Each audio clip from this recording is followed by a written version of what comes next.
Life science medical technology training ইনস্টিটিউটের উদ্যোগে মহান স্বাধীনতা ও জাতীয় দিবস পালিত হয়েছে। এসকে কাদের, ঝিনাইদহ।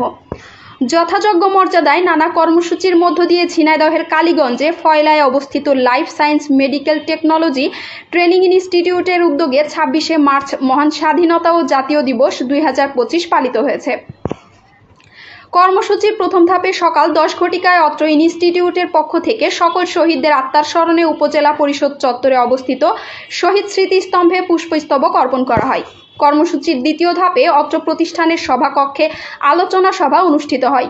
উক্ত আলোচনা সভায় সভাপতিত্ব করেন অত্র প্রতিষ্ঠানের সম্মানিত চেয়ারম্যান হোমিওপ্যাথিক ডাক্তার বিশ্বাস রাজীব কিশোর।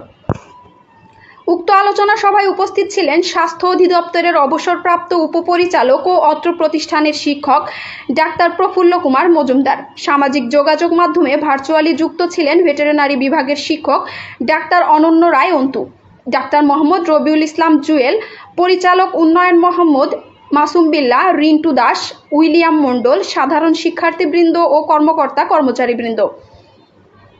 আলোচকবৃন্দ তাদের আলোচনায় বলেন, 26শে মার্চ ছিল মহান মুক্তিযুদ্ধের প্রথম পদক্ষেপ। 26শে মার্চ শুধু একদিনের উদযাপন নয়, এটি আমাদের স্বাধীন অস্তিত্বের প্রতীক। প্রতি বছর এই দিনটি আমাদের জাতীয় চেতনাকে উদ্দীপ্ত করে।